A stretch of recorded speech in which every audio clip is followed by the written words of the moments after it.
pembelajaran di sekolah dasar. Nah, pada kesempatan kali ini kami akan berdiskusi mengenai task 2, yaitu mengenai Book 1 Ways of Learning Chapter 1 Learning Page 1 to Page 4. Nah, pada pembahasan ini yaitu membahas mengenai pembelajaran. Apa sih pembelajaran itu dan apa saja komponen-komponen di dalamnya? Nah, pada pembahasan pembelajaran kami akan memulai pada pengertian belajar itu sendiri. Nah, menurut Ana dan Nia, belajar itu apa sih?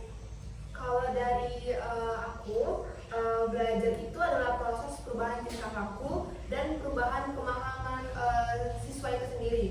Yang pada mulanya seperti anak yang tidak dibekali dengan potensi. Kemudian dengan terjadinya proses belajar itu, maka seorang anak itu akan merubah tingkah laku atau pemahamannya. Dan juga kegiatan belajar itu dimaknai dengan interaksi individu dengan lingkungannya. Nah, lingkungan yang dalam artiannya itu kayak objek-objek lain yang memungkinkan individu itu memperoleh pengalaman-pengalaman atau pengetahuan lainnya. Nah, itu sih yang aku dapat. Nah, kalau aku dapat mengenai belajar ya, ini aku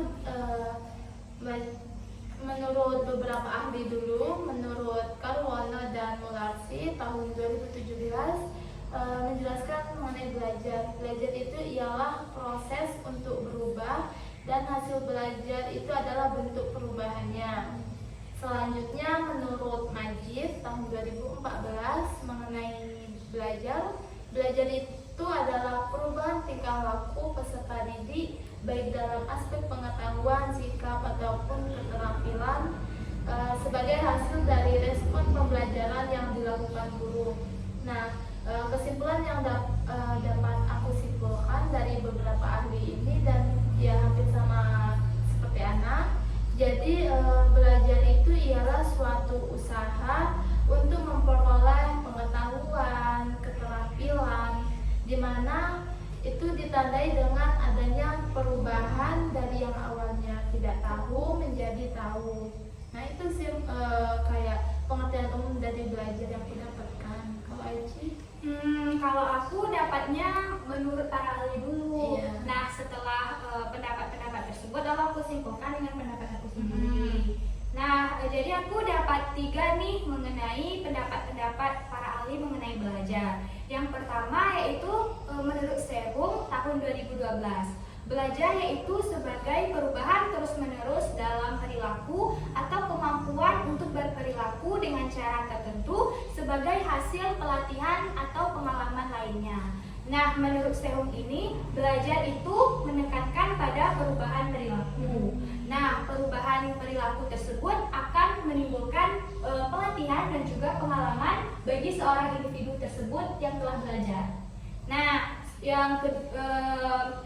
menurut para ahli yang kedua, yaitu menurut Sanjaya pada tahun 2008, yaitu belajar adalah sebagai aktivitas mental seseorang dalam berinteraksi dengan lingkungannya yang berimplikasi pada terjadinya perubahan perilaku positif dalam aspek pengetahuan, sikap maupun psikomotor. Yang sama seperti yang jelaskan tadi ya, yaitu adanya perubahan kepada pengetahuan, sikap maupun psikomotor. Nah, jadi menurut Sanjaya ini belajar yaitu proses adanya interaksi manusia dengan lingkungannya. Nah, dari proses interaksi tersebut timbullah perubahan-perubahan di dalamnya. Perubahan ke arah positif ya. Positif. Perubahan yang tersebut dikategorikan pada pengetahuan, ada perubahannya sikap dan juga psikomotor yaitu keterampilannya. Nah, yang ketiga yaitu menurut Setiawan pada 2017. Dia mengemukakan bahwa belajar merupakan aktivitas mental yang melibatkan latihan ataupun pengalaman manusia, sehingga mengakibatkan berubahnya perilaku ke arah yang lebih baik dalam hubungannya dengan kepribadian. Nah, menurut Setiawan ini, belajar yaitu menekankan pada arah pengalaman seseorang. Pengalaman tersebut akan berubah dalam kepribadian individu itu sendiri. Nah, jadi dari ketiga para ahli ini, aku menyimpulkan bahwa belajar yaitu perubahan perilaku ke arah yang lebih baik atau positif. Nah, jika belajar berubah ke arah yang lebih negatif, maka tidak disebut sebagai belajar. Nah, jadi setelah pengertian dari belajar, kalian ada dapat apa lagi? Kalau aku dapat mengenai teori-teori belajar ya. Nah, di sini aku dapat 3. Setelah aku membaca jurnal dan artikel, aku dapat 3.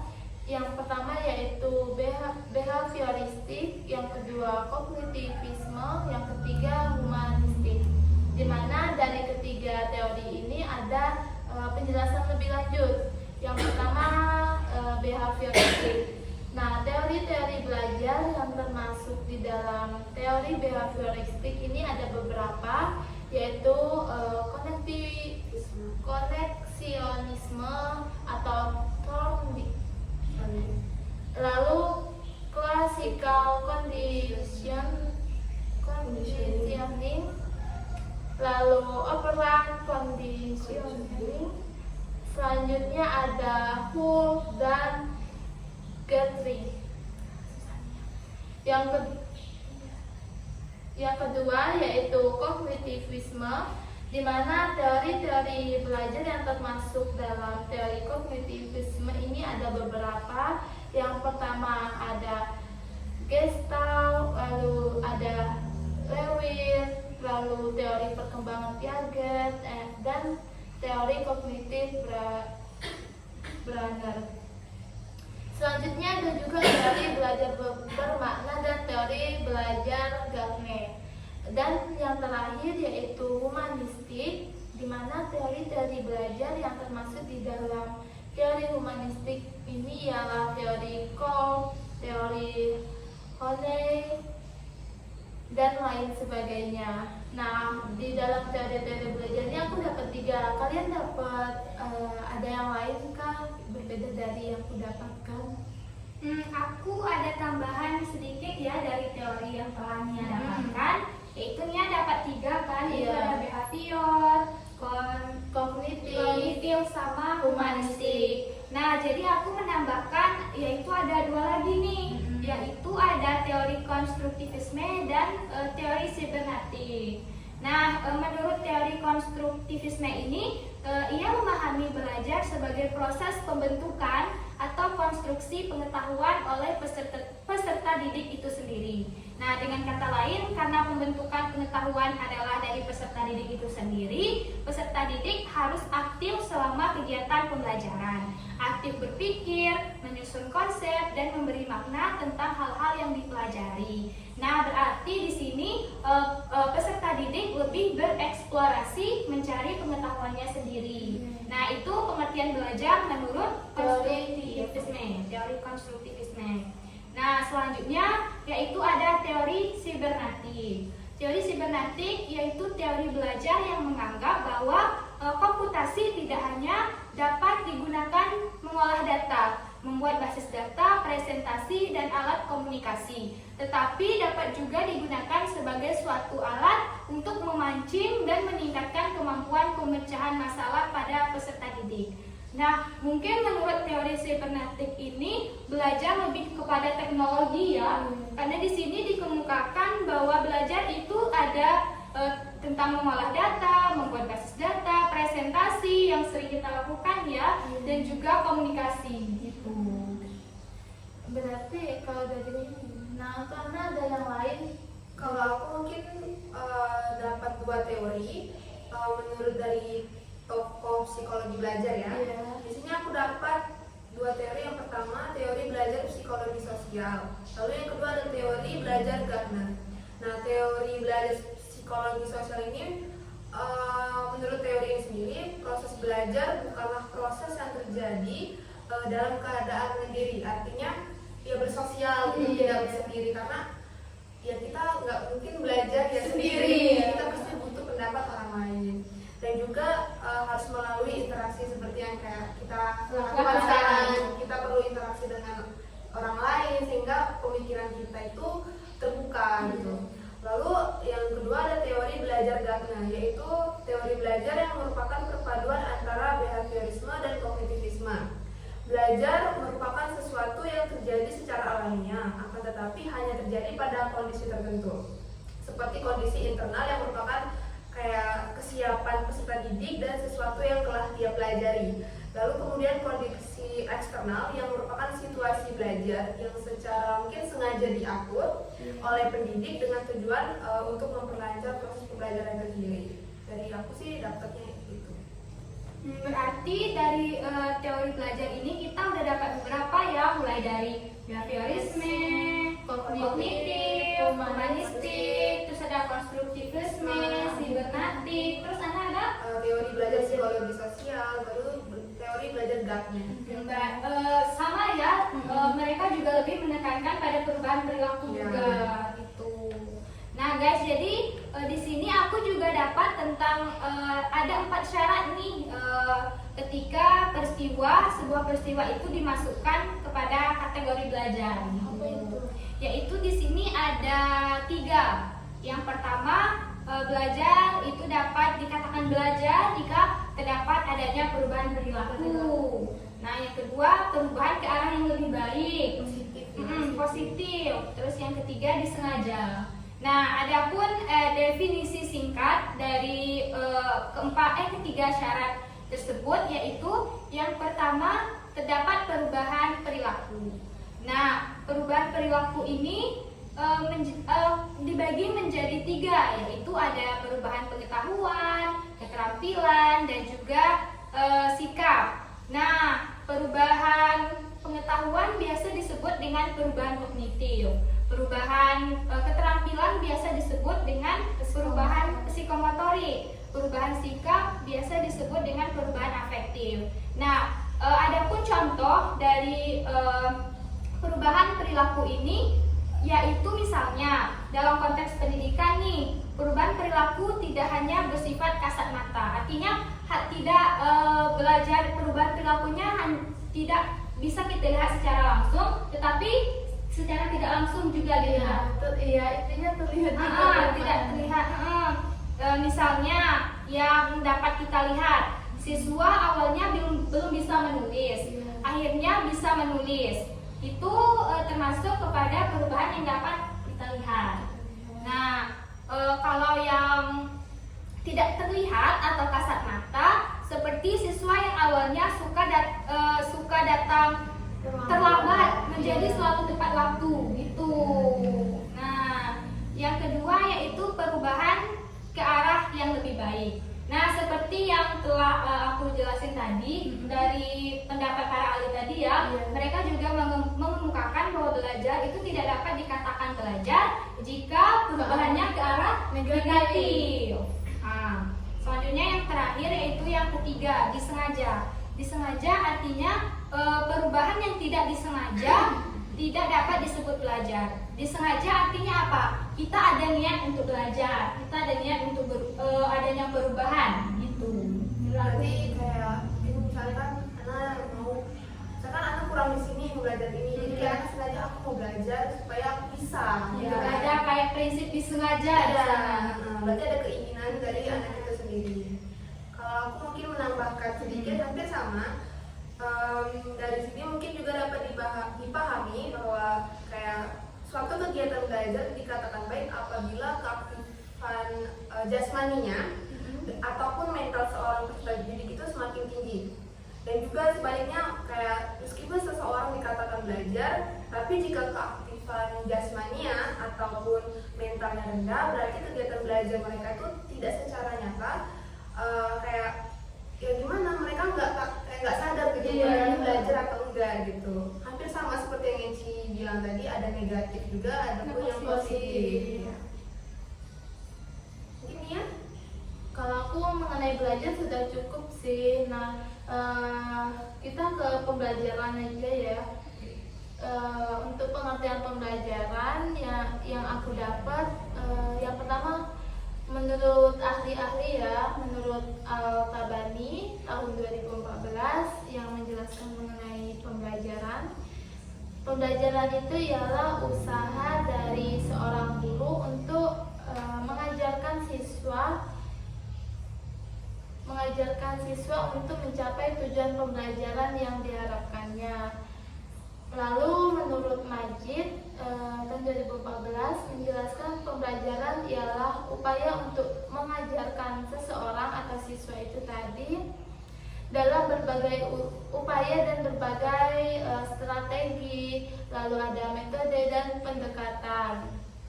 Nah, dari dua ahli tadi dapat aku simpulkan mengenai pengertian pembelajaran, yaitu pembelajaran itu merupakan aktivitas ataupun proses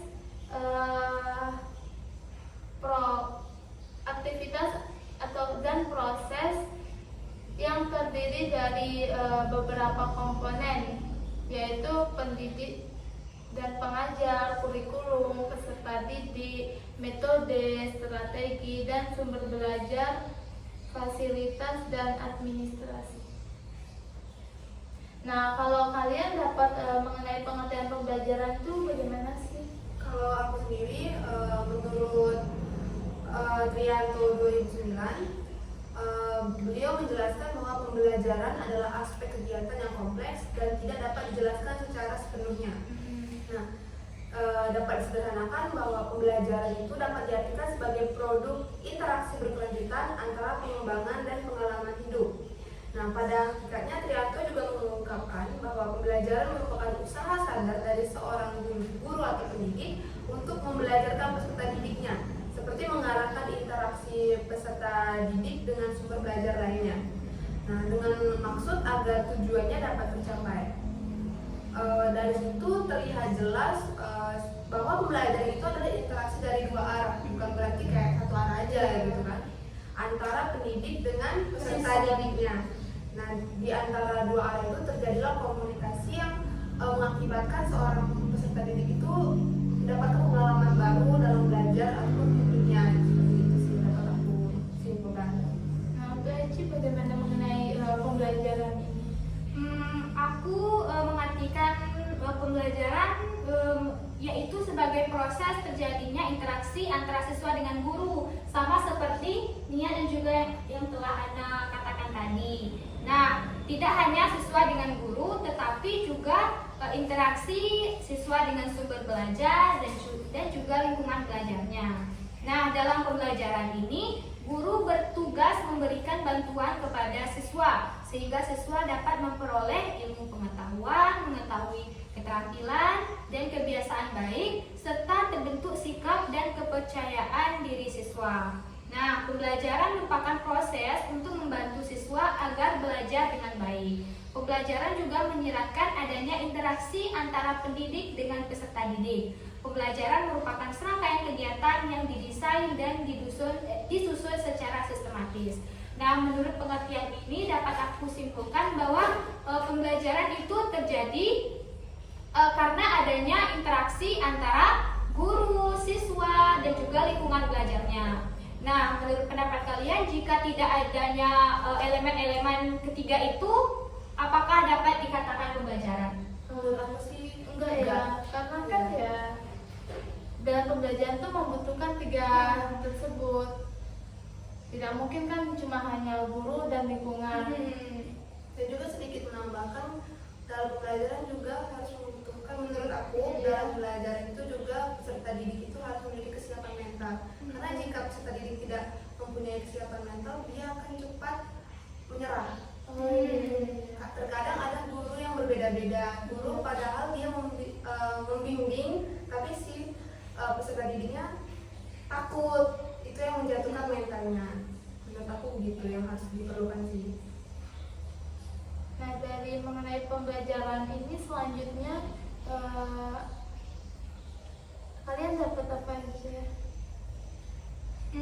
Aku ada dapat tujuan pembelajaran juga sih, guys. Menurut aku, tujuan pembelajaran adalah suatu yang hendak dicapai dalam melakukan aktivitas tertentu. Nah, tujuan dapat didefinisikan sebagai sebuah pernyataan tentang hasil yang ingin diperoleh atau tempat yang ingin dituju. Nah, sehingga tujuan pembelajaran merupakan sesuatu yang ingin dicapai dalam aktivitas pembelajaran. Nah, tujuannya yaitu misalnya untuk meningkatkan pengetahuan siswa, untuk meningkatkan keterampilan siswa, dan untuk meningkatkan sikap siswa ke arah yang lebih baik. bagaimana mengenai tujuan pembelajaran? Itu bagaimana? Kalau yang aku dapatkan,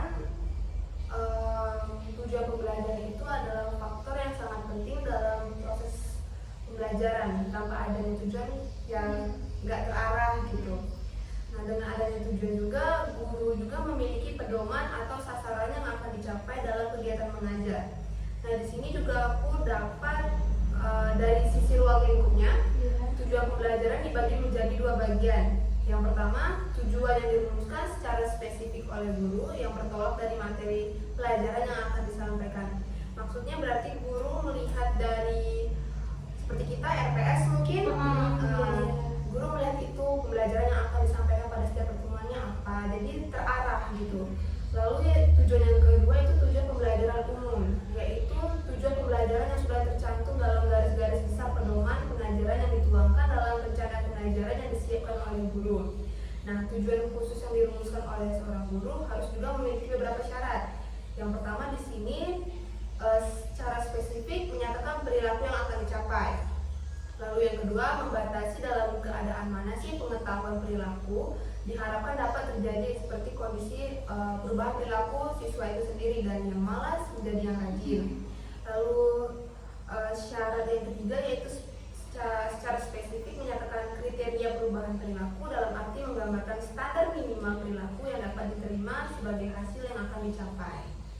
Dari aku mungkin segitu, mungkin teman-teman. Kalau Nia? Ya, hampir sama seperti yang kalian jelaskan tadi lah ya, mengenai tujuan pembelajaran tidak jauh beda. Garis besarnya sama ya. Iya. Lalu di sini juga aku dapat beberapa komponen dari pembelajaran itu. Apa itu?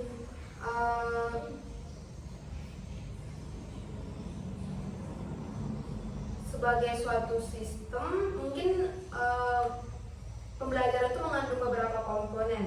Nah, proses pembelajaran itu juga merupakan serangkaian kegiatan yang melibatkan beberapa atau berbagai komponen yang satu sama lain saling berinteraksi.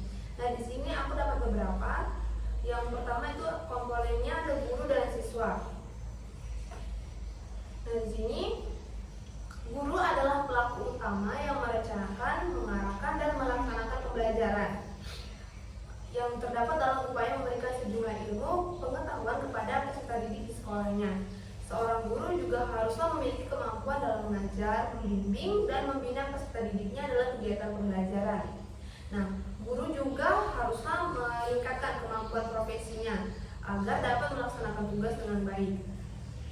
Dari yang aku dapat, mungkin pada kenyataannya, mungkin kita juga bisa melihat di kenyataannya, banyak yang dijumpai beberapa masalah. Yang pertama, mungkin penampilan dari guru itu tersebut. Di sini ada contoh seperti penampilan atau performance guru di depan kelas dalam kegiatan belajar belum memuaskan pada kualifikasi keguruannya yang beragam. Ada mungkin guru yang belum masih kurang dalam itu pengajaran di kelas. Lalu yang kedua itu kemajuan dan perkembangan ilmu pengetahuan dan teknologi atau IPTEK mulai menuntut adanya penyesuaian dari guru untuk mengembangkan pendidikan di sekolah. Berarti di sini ada guru yang belum menguasai teknologi. Mungkin dia belum mengetahui cara penggunaan proyektor atau laptop, jadi masih menggunakan buku. Terpaku pada buku. Padahal sekarang di zaman teknologi semuanya sudah serba ya HP, digital. Lalu sama halnya dengan guru tadi, faktor-faktor yang dapat mempengaruhi proses pembelajaran terlihat dari aspek siswa yang memiliki latar belakang yang berbeda-beda. Terdapat siswa yang berkemampuan tinggi dan ada juga yang rendah. Nah, perbedaan tersebut tentunya memerlukan perlakuan yang berbeda. Sikap dan penampilan siswa di dalam kelas juga merupakan aspek lain yang mempengaruhi proses pembelajaran. Jadi mungkin di kelas itu beberapa siswa mungkin ada yang cepat tanggap dan ada yang mungkin masih bertahap berproses.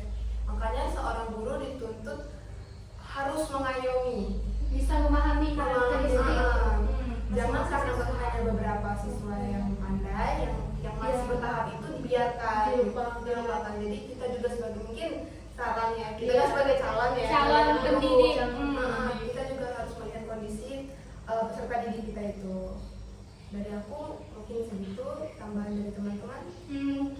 Mungkin dari anak aku lebih fokus kepada itu tadi tentang teknologi ya, tentang ada guru yang tidak bisa Kurang penggunaan. penggunaannya masih ketertinggalan atau masih stuck pada buku paket misalnya. Menurut aku hal itu mungkin harus seorang guru harus belajar teknologi ya untuk perkembangan pendidikan saat ini, karena kalau kita tidak belajar teknologi ya kita sebagai guru akan ketertinggalan. Anak-anak kita sudah modern nih, sudah bisa mengakses HP, internet dan lain sebagainya, sedangkan kita masih saja dengan paket itu. Menurut aku itu harus diperhatikan sih untuk calon pendidik itu. Dan juga mungkin kalau di sekolahan, apalagi untuk anak SD tingkat kelas masih yang bawah, teknologi itu mungkin penting karena itu untuk bervariasi. Untuk bervariasi belajar. Kita bisa memberikan PPT atau video pembelajaran sehingga anak-anak yang dalam kelas itu mungkin tidak bosan. Seperti itu. Edukatif istilahnya. Ya, betul. Untuk komponen ya sama ya, ada tadi kalau aku ya yang aku dapat ada guru, siswa, dan lingkungan-lingkungan fasilitas untuk menunjang proses pembelajaran. Nah, untuk Eci sendiri komponen pembelajaran apakah ada yang kayak tambahan gitu? Mungkin secara garis besar kalau menurut aku komponen pembelajaran yaitu adanya peserta didik, selanjutnya adanya guru, adanya tujuan pembelajaran. Pembelajaran tidak dapat terlaksana jika tidak adanya tujuan. Nah, selanjutnya ada isi pembelajaran atau materi yang akan guru berikan gitu. Selanjutnya ada metode yaitu cara yang guru ajarkan kepada siswa, berbeda-beda gitu. Dan selanjutnya adanya media ini merupakan suatu hal yang sangat diperlukan ya. Media yaitu alat apa yang akan guru gunakan dalam melaksanakan proses pembelajaran tersebut. Dan yang terakhir yaitu adanya evaluasi misalnya ujian itu sangat diperlukan untuk mengukur tingkat kemampuan peserta didik sejauh mana mereka telah memahami materi-materi yang telah guru sampaikan.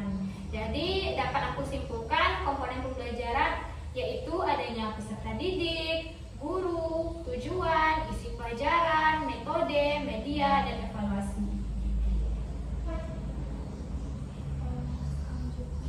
Mungkin dari yang Ici tadi katakan kan beberapa komponen itu terdapat materi ya. Di sini aku mungkin menjelaskan sedikit dari materi pembelajaran itu ya. Nah, materi pembelajaran dari yang aku dapatkan adalah substansi yang akan disampaikan dalam proses belajar mengajar. Tanpa adanya materi pembelajaran, mungkin proses belajar mengajar tidak akan berlangsung karena kalau tidak dipelajari mau belajar apa? Ya. Oleh karena itu, guru yang akan mengajar pasti memiliki dan menguasai dan harus menguasai materi pengajarannya. Di sini, menurut Suharsini Aripunto, beliau memandang bahwa materi pelajaran merupakan unsur inti yang ada di dalam kegiatan belajar mengajar. Karena bahan pelajaran itulah yang diupayakan untuk dikuasai oleh siswa. Nah, materi pembelajaran juga perlu dipilih dengan tepat agar dapat membantu siswa untuk mencapai standar kompetensi dan kompetensi dasar. Nah, adapun cara mengajarkan atau menyampaikan materi pembelajaran juga perlu dipilih secara tepat agar tidak salah dalam mengajarkannya. Mungkin kalau di sini kan tadi cara menyampaikan pembelajaran untuk kelas rendah mungkin cara pengajarannya mungkin masih bermain-main atau yang mungkin bernyanyi, sambil bernyanyi juga bisa. Kalau untuk metode cara penyampaian kelas tinggi mungkin bisa berdiskusi, karena juga di kelas tinggi mungkin kan sudah boleh memakai teknologi. Jadi dalam berdiskusi itu mungkin guru bisa mungkin meminta peserta didik membawa HP, tapi itu dalam pengawasan. Jadi berdiskusi tapi dalam pengawasan guru memakai teknologi. Kalau menurut aku itu. Tadi Anda ada menyebutkan mengenai metode pembelajaran ya. Nah, di sini aku menyimpulkan beberapa metode pembelajaran yang dapat digunakan. yaitu ada 9. Yang pertama yaitu ceramah, di mana dalam metode ceramah ini guru dapat menyampaikan materi secara lisan kepada siswa. Lalu yang kedua demonstrasi, yaitu guru menunjukkan suatu proses atau cara melakukan sesuatu secara langsung, atau istilahnya demonstrasi ini Memeragakan. ya, memperagakan atau praktik istilahnya. Yang ketiga yaitu disebutkan Ana tadi, ada diskusi untuk kelas tinggi lah ya, dimana siswa itu berinteraksi dan bertukar pikiran. Lalu yang keempat ada simulasi. Ini juga cocok untuk kelas tinggi, dimana siswa mempraktikkan sesuatu secara nyata. Lalu yang kelima ada laboratorium, atau ini hampir sama seperti simulasi, yaitu melakukan suatu praktik atau eksperimen. Yang keenam yaitu pengalaman lapangan, di mana siswa belajar langsung di lingkungan nyata di luar kelas, di mana pembelajaran itu dilakukan di luar ruangan atau outdoor istilahnya. Berarti peserta ini bisa eksplorasi di luar. Di luar, tidak melulu di dalam ruangan. Lalu selanjutnya metode yang ketujuh yaitu brainstorming, yaitu siswa menghasilkan suatu ide-ide kreatif secara bersama. Yang kedelapan ada debat, dan yang kesembilan ada simposium, yaitu menyampaikan pandangan mereka tentang suatu topik, istilahnya begitu. Pandangan mereka. Berarti setelah kita belajar, berarti kita menarik suatu kesimpulan. Iya. Berarti itu termasuk dalam simposium ya? Iya. Nah, untuk metode ada tambahan lagi dari Eci. Mungkin Eci tadi. Iya. Eci ada yang mau tambahkan? Mungkin Ana dulu deh. Mungkin aku bukan tidak jauh beda, tapi mungkin aku mengkombinasikan. Kombinasi yang metode pembelajaran seperti yang disebutkan tadi, mungkin bisa dikombinasi ceramah, tanya jawab, dan tugas. Oh iya. Jadi ya tidak menonton dari awal pembelajaran, mungkin ceramah terus. Jadi kayak ada Selang-seling. Ada ya.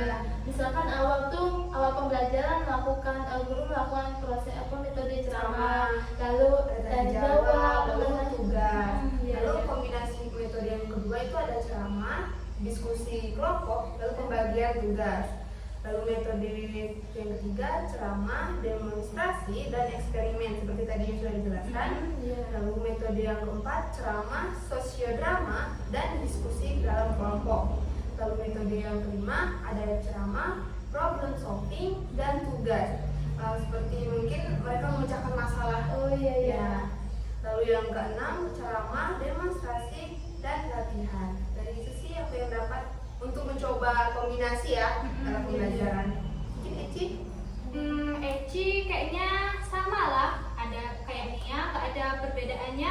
Mungkin dari yang telah kalian sampaikan tadi, metode-metodenya, menurut kalian metode yang cocok untuk SD, kelas rendah ataupun kelas tinggi apa? Dari masing-masing individu lah, disertai dengan alasan mengapa kalian memilih metode tersebut. Supaya kita tuh lebih paham ya, soalnya kita adalah calon guru gitu. mungkin kalau dari aku ya, kalau kelas bawah ya, kelas rendah. Kalau kelas rendah mungkin pembelajarannya harus gimana ya? Harus bervariasi, berkreasi, karena anak kelas rendah itu belum bisa memahami apa yang guru katakan secara sepenuhnya. Mungkin ceramah, mungkin mereka bisa ngantuk, dan juga kalau dibilang seperti debat, anak kelas rendah pun bisa debat. Kita hanya bisa Bermain. seperti yang aku bilang tadi, dan juga mungkin tanya jawab mungkin bisa, tapi hal-hal yang masih secara umum untuk mereka. Demonstrasi mungkin tadi yang aku jelaskan, anak kelas rendah belum terlalu mengetahui langkah-langkah daripada demonstrasi itu sendiri. Nah, kalau untuk kelas tinggi mungkin kalau aku lebih eksperimen ya, mungkin eksperimen atau mencipta karya itu juga mereka bisa melakukan praktik-praktik di luar ruangan, seperti mungkin pokoknya di dalam ruangan itu mereka mengeksplor bersama sambil bermain juga ya, karena anak SD ya pasti bermain. Kalau aku itu, Kalau aku sih untuk kelas rendah mungkin yang disebut Ana tadi harus ada kombinasi dari beberapa metode, karena ya anak kelas rendah kan istilahnya daya tangkapnya masih rendah, jadi kita harus melakukan variasi atau kombinasi sehingga anak tuh cepat tanggap. Nah kalau untuk kelas tinggi ya hampir sama seperti anak melakukan eksperimen, dimana misal di dalam ruangan tuh anak tuh mempelajari konsepnya secara singkat dan di luar ruangan melakukan eksperimen atau praktikum begitu. Kalau untuk Eci sendiri? Kalau Eci setuju ya, menurut pendapat kalian kelas rendah itu harus adanya kombinasi. Misalnya menurut pendapat Eci, misalnya metode ceramah dikombinasikan dengan metode permainan. Nah, setelah guru menerangkan pelajaran tentang misalnya tata surya misalnya, setelah guru menerangkan pelajaran, guru dapat menyelinginya dengan permainan yang edukatif gitu. Misalnya nomor satu misalnya ada bulan, dua ada Neptunus dan lain sebagainya. Juga bisa dengan nyanyian tata surya, nyanyian tata surya juga bisa. Nah selanjutnya untuk kelas tinggi, Eci lebih ke proses diskusi. Lalu setelah adanya diskusi, siswa juga bisa mempraktekannya gitu. Mereka mencari pendapat atau berdiskusi secara bersama. Setelah itu mereka memperagakannya atau mempraktikannya gitu. Berarti sangat jauh berbeda ya model pembelajaran kelas rendah dan kelas tinggi gitu. Guru harus bisa menyesuaikan dengan tingkat siswa. Nah selanjutnya untuk pembelajaran ini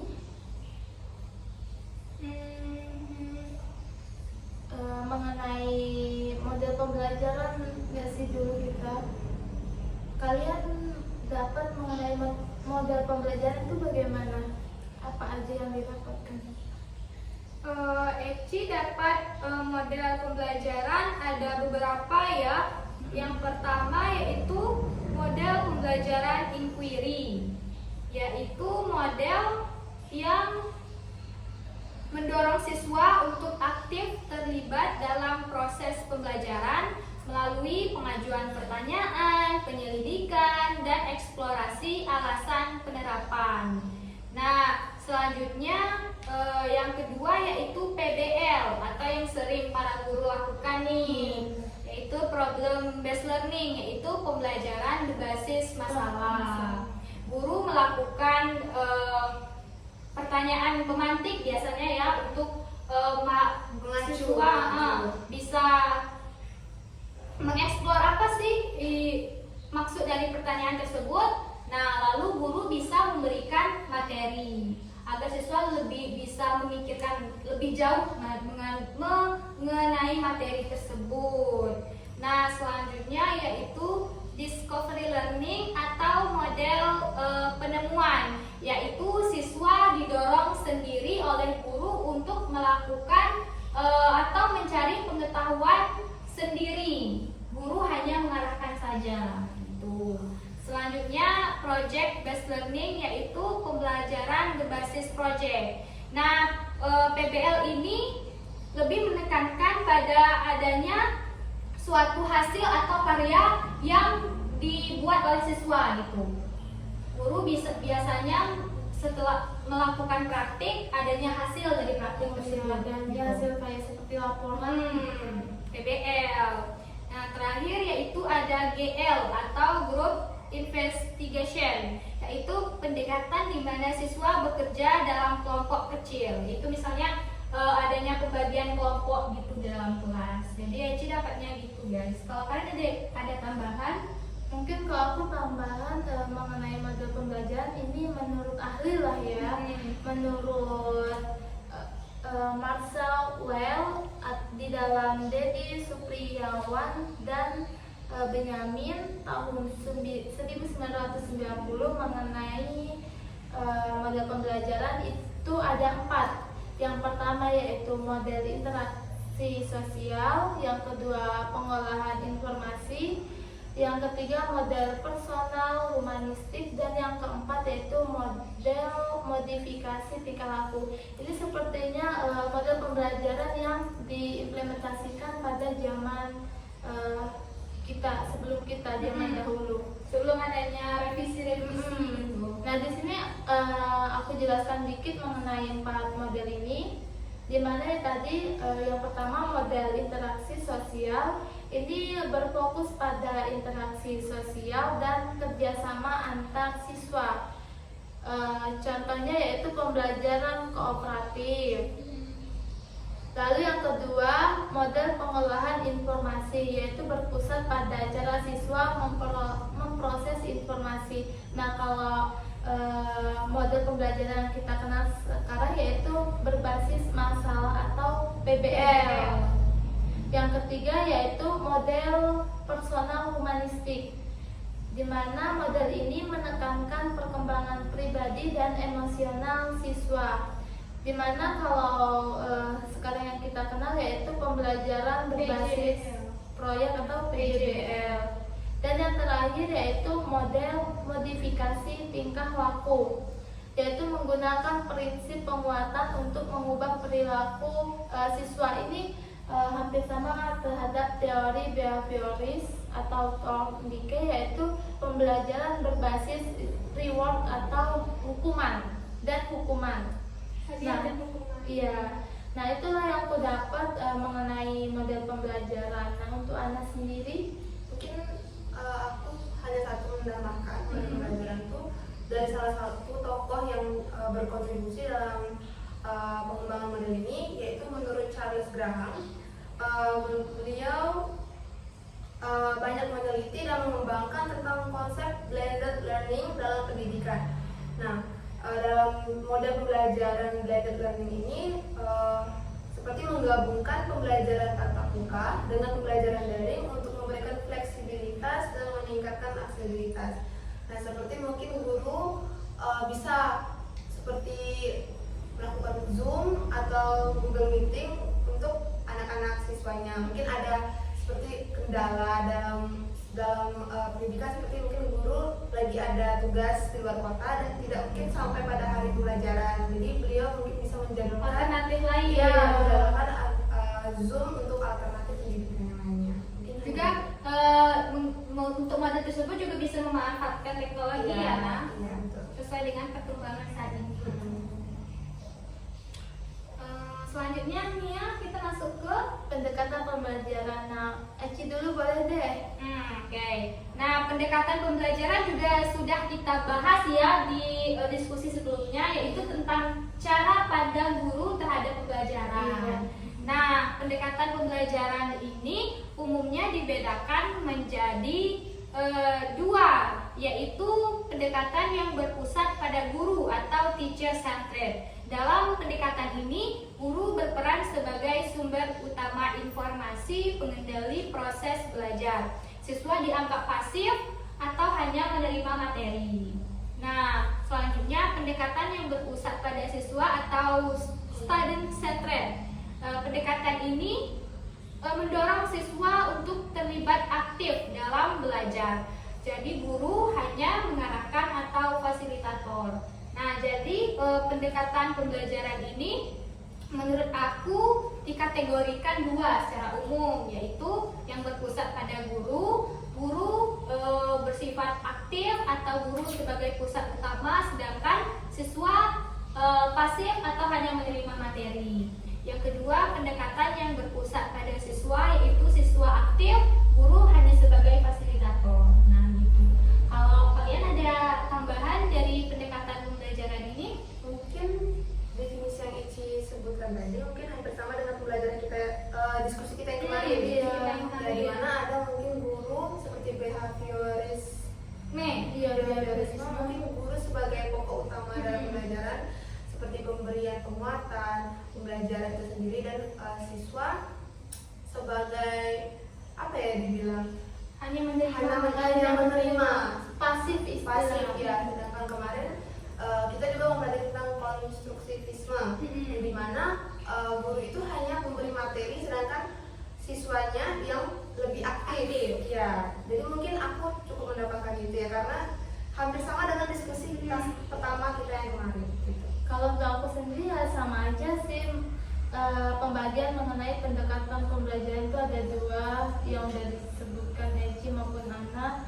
Yang pertama yaitu guru sebagai pusat utama yang berperan aktif istilahnya di dalam kelas. Lalu yang kedua siswa yang aktif. Ya, tidak jauh beda. Iya. Karena kita juga sudah membahas ini ya kemarin ya. Sebelumnya sudah dibahas. Dalam beberapa teori. Selanjutnya kita masuk ke Strategi pembelajaran boleh. dimulai dari Ana dulu deh. Eci aja dah. Kembali ke Eci ya. Ya. Jadi strategi pembelajaran yaitu rencana atau metode dalam pembelajaran untuk mencapai tujuan pembelajaran itu sendiri.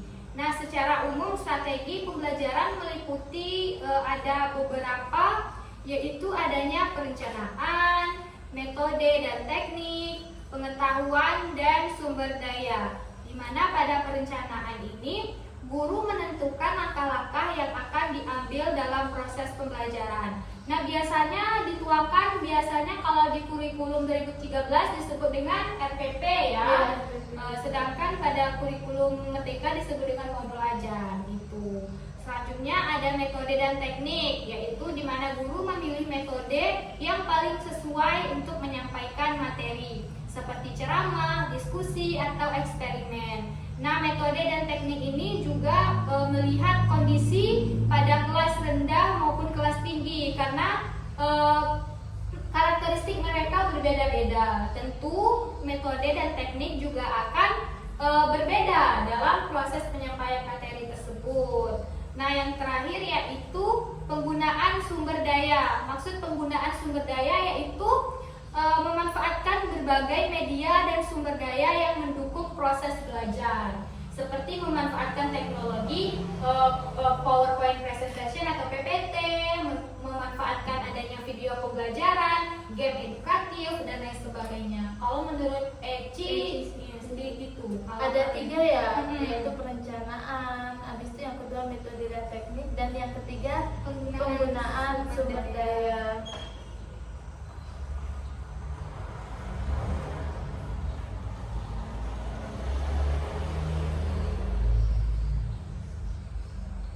Kalian ada yang ingin ditambahkan atau kita langsung masuk ke teknik pembelajarannya? Boleh ke teknik saja dahulu.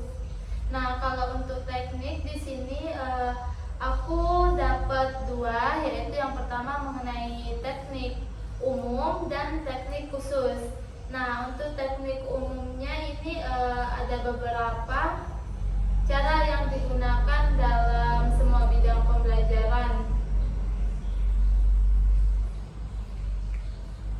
Untuk tekniknya di sini aku dapat hampir sama seperti metode, di mana ada ceramah, tanya jawab, diskusi, lalu pemberian tugas, ada latihan, kerja kelompok, dan demonstrasi, dan yang terakhir itu ada karya wisata. Nah, untuk teknik khusus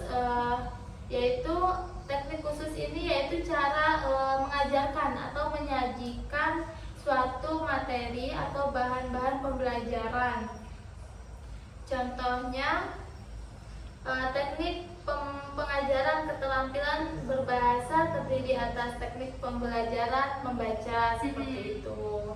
Nah, kalau untuk Eci sendiri teknik pembelajaran itu bagaimana?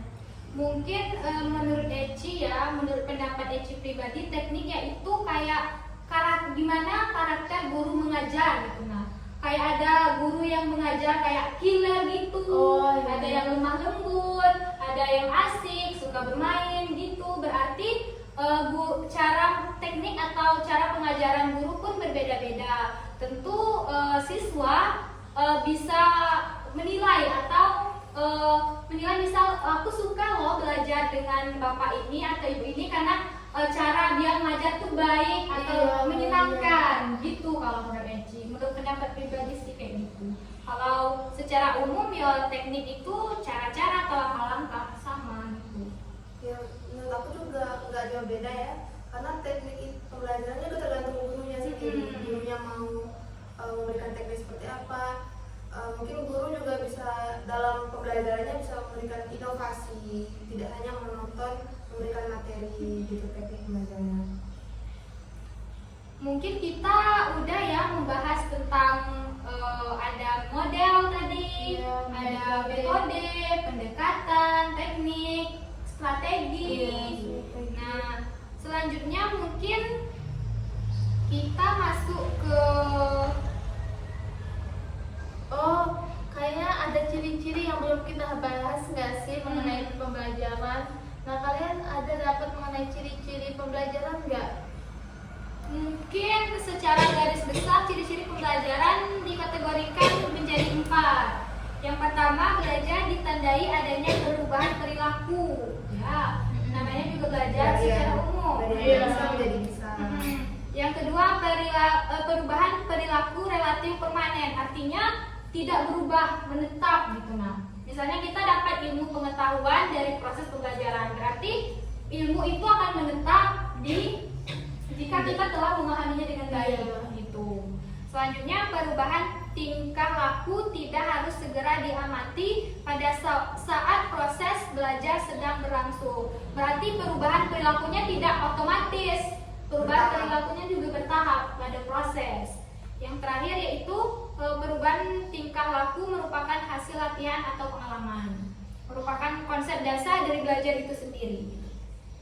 Kalau kalian ada dapat apa guys? Mungkin kalau dari aku hampir sama dengan yang Ici katakan tadi ya, gak jauh beda sih. Nah, kalau aku ini mengenai ciri-ciri ya, menurut ahli yang ku dapat, yaitu menurut Ekin tahun 1998 ada 6 ciri-ciri pembelajaran. Ya, dimana ini istilahnya perubahan yang terjadi dalam siswa ataupun guru. Yang pertama yaitu siswa menjadi pengkaji yang aktif. Lalu yang kedua, guru menyediakan materi. Dan yang ketiga, aktivitas-aktivitas siswa sepenuhnya didasarkan pada pengkajian. Lalu ada yang keempat, guru secara aktif terlibat dalam pemberian pembelajaran. Dan yang kelima, orientasi pembelajaran. Dan yang keenam, guru menggunakan teknik mengajar. Istilahnya yang aku dapat mengenai ciri-ciri pembelajaran ini ialah proses yang terjadi di dalam kelas itu sendiri. Kalau Eci tadi yang disampaikan Eci kan istilahnya mengenai perubahan-perubahan yang terjadi. Nah, kalau ini aku perilaku yang terjadi di dalamnya. Nah, untuk anak sendiri bagaimana? Mungkin tambahan sedikit dari seorang tokoh ya, Winkel 1996, beliau menyatakan ada 3 ciri-ciri. Yang pertama merupakan aktivitas mental yang terjadi dalam diri seseorang. Lalu yang kedua, menghasilkan perubahan dalam wawasan, pemahaman, serta keterampilan seperti yang sudah dijelaskan tadi ya, bertambahnya ilmu atau dia tetap di situ. Lalu yang ketiga yaitu memerlukan kondisi yang kondusif untuk belajar secara optimal, karena kalau lingkungan kita tidak kondusif, pasti proses pembelajaran itu juga tidak masuk pasti kendala. Itu sih yang kita buat. Selanjutnya mungkin kita pada pembahasan terakhir kita, yaitu fungsi-fungsi pembelajaran. Kalau Nia dapat apa tentang fungsi-fungsi pembelajaran itu? Di sini mengenai fungsi pembelajaran lah ya, yang aku dapatkan itu fungsi media pembelajaran yang dapat aku aku dapatkan tuh ada 1, 2, 3, ada beberapa lah. Yang pertama yaitu penggunaan media pembelajaran. Mungkin dari Eci dulu boleh. Oke. Kalau dari Eci sih ada 2 ya di sini secara umum, yaitu fungsi-fungsi pembelajaran, yaitu pembelajaran sebagai sistem pembelajaran yang terdiri dari sejumlah komponen yang terorganisir, yang seperti yang kita bahas tadi. Ada tujuan pembelajaran, materi pembelajaran, strategi, dan metode pembelajaran, media pembelajaran, dan alat peraga, dan evaluasi. Ya, selanjutnya yang kedua, pembelajaran sebagai proses pembelajaran dari rangkaian upaya atau kegiatan guru dalam rangka membuat peserta didik belajar. Adanya persiapan, rancangan pembelajaran, melaksanakan kegiatan pembelajaran atau pemberian materi, menindaklanjuti pembelajaran yaitu dengan adanya evaluasi. Gitu. Kembali lagi ke aku ya tadi mengenai fungsi pembelajaran. Nah, fungsi pembelajaran yang aku dapat di sini ada dari ahli. Yang pertama yaitu menurut Gartner, yaitu menyatakan bahwa pembelajaran itu memiliki fungsi untuk mengembangkan kemampuan kognitif, afektif, dan psikomotorik siswa. Lalu yang kedua yaitu menurut Barner tahun 1966 mengenai fungsi pembelajaran itu ialah untuk mengembangkan kemampuan berpikir dan pemahaman konseptual siswa. Nah, untuk Anda sendiri mengenai fungsi? Mungkin aku mendapatkan dari satu orang ahli, yaitu menurut teori Vygotsky tahun 1978. Fungsi dari pembelajaran itu yang pertama memungkinkan peserta didik belajar melalui interaksi sosial dengan lingkungan, seperti dari yang sangat awal kita bahas ya. Peserta didik melakukan interaksi dalam pembelajarannya untuk mendapatkan pengalaman-pengalaman baru.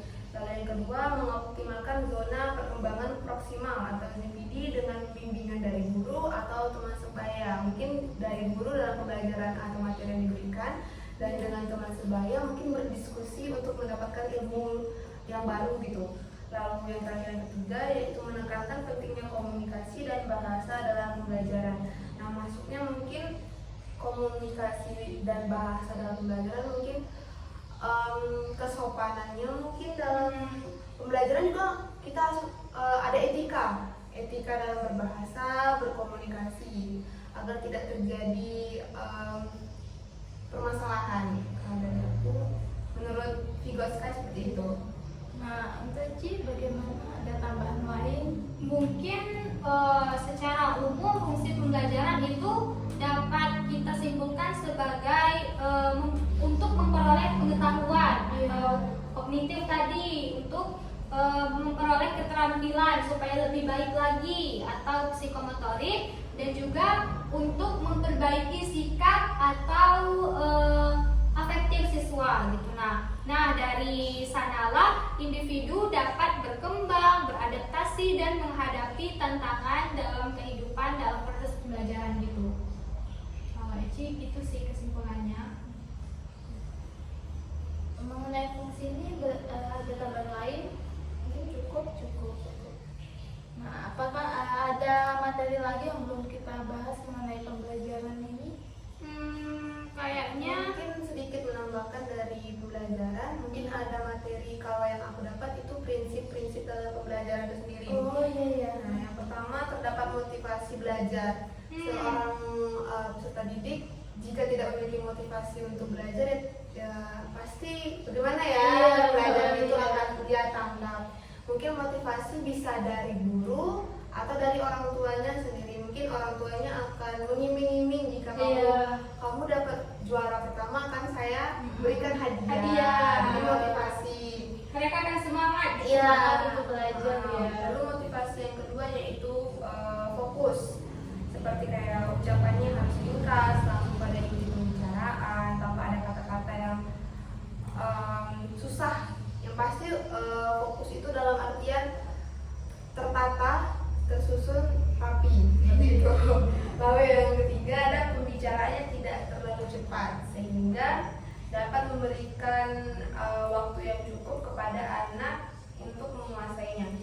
maksudnya di sini mungkin dalam pembelajaran harus dijelaskan secara tidak pelan-pelan, tapi tidak cepat juga.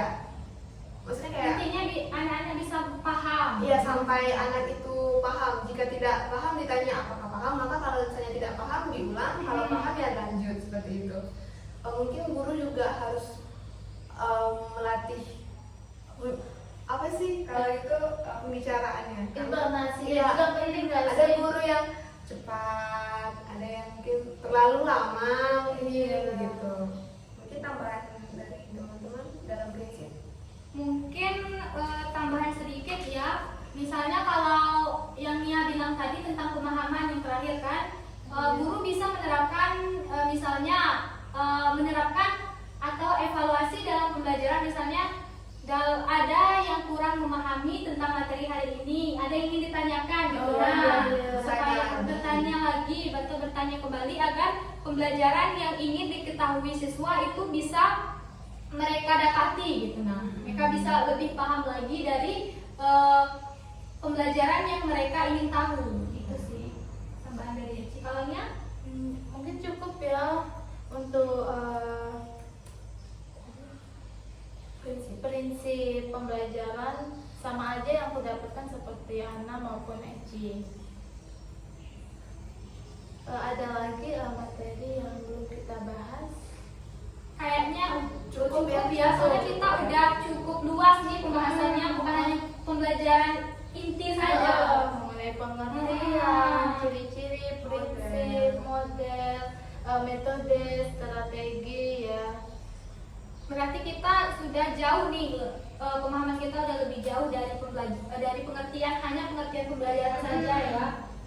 Mungkin kita hanya masuk kesimpulan saja kan kali ini. Yang kita dapatkan istilahnya dari diskusi kita. Nah, untuk aku pribadi, kesimpulan yang dapat aku pahami atau aku dapatkan dari awal yaitu mengenai pembelajaran. Nah, pembelajaran itu menurut yang aku tangkap yaitu proses interaktif yang bertujuan untuk mengembangkan pengetahuan atau kognitif, lalu keterampilan atau psikomotorik dan sikap atau afektif, serta nilai-nilai siswa. Nah, dalam pembelajaran itu sendiri tadi ada beberapa, yaitu ada metode, model, strategi, dan lain sebagainya. Di mana pembelajaran ini juga membantu siswa untuk memahami konsep dan dapat berpikir secara kritis, berkolaborasi atau bekerja sama. Di mana fungsi utama dari pembelajaran yaitu untuk mengembangkan pengetahuan kognitif, afektif, psikomotorik, dan istilahnya mempersiapkan siswa itu untuk bertanggung jawab melalui proses kerjasama tadi. Nah, itu sih yang aku dapat mengenai pembelajaran. Kesimpulannya ya. Iya. Kalau menurut Eci, secara garis besar, belajar dan pembelajaran itu merupakan dua hal yang berbeda. Gitu. Iya. Karena belajar itu merupakan proses perubahan perilaku seseorang. Menjadi ada yang belum tahu menjadi tahu, ada yang belum bisa menjadi bisa. Sedangkan pembelajaran yaitu proses pengajaran belajar sendiri kepada peserta didik. Pembelajaran itu sendiri dapat terlaksana karena adanya peserta didik itu sendiri, adanya guru, adanya lingkungan seperti fasilitas dan lain sebagainya. Nah, dari pembelajaran itu sendiri dapatlah kita bagi menjadi pendekatan, metode seperti yang Nia sebutkan tadi. Pendekatan metode itu pun setelah kita bahas tadi terbagi menjadi beberapa macam yang intinya sama gitu. Nah, untuk perubahan perilaku untuk proses pembelajaran siswa. Dan yang terakhir mungkin tujuan pembelajaran yaitu proses perubahan siswa menjadi lebih bisa. Proses perubahannya yaitu ada perubahan pengetahuannya, keterampilannya, dan juga sikapnya. Mungkin itu sih kalau kesimpulan dari Eci. Kalau Ana? Mungkin sedikit kesimpulan dari Yana, mulai dari belajar ya. Kesimpulannya itu belajar proses perubahan tingkah laku atau perubahan pemahaman peserta didik itu sendiri. Nah, jika seorang peserta didik tidak mampu memahami pembelajaran itu, maka mereka pasti akan kesulitan. Dan juga adanya pengalaman hidup mereka itu juga akan memacu mereka untuk menjadi lebih baik. Dan juga dengan adanya metode, model, fungsi, dan prinsip-prinsipnya, menurutku jika seorang guru bisa menguasai itu semua dengan baik, maka pembelajaran atau ilmu yang disampaikan kepada peserta didik mungkin akan terserap dengan baik, dan mungkin juga peserta didiknya akan mendapat ilmu yang lebih banyak. Seperti itu. Berarti kita sudah memahami ya sejauh ini mengenai pembahasan diskusi kita kali ini kan guys? Ya, mengenai belajar dan Pembelajaran. Mungkin cukup untuk diskusi kita lah ya. Mungkin banyak sedikit kami telah memahaminya. Untuk lanjut kita akan mempelajarinya kembali ya guys, Iya. untuk Materi materi selanjutnya. Mungkin itulah ya guys yang dapat kami diskusikan dari kelompok 7 mengenai teks 2, yaitu belajar dan juga pembelajaran. Baiklah, sekian dari kelompok 7 dan kami akhiri dengan mengucapkan salam. Wassalamualaikum warahmatullahi wabarakatuh.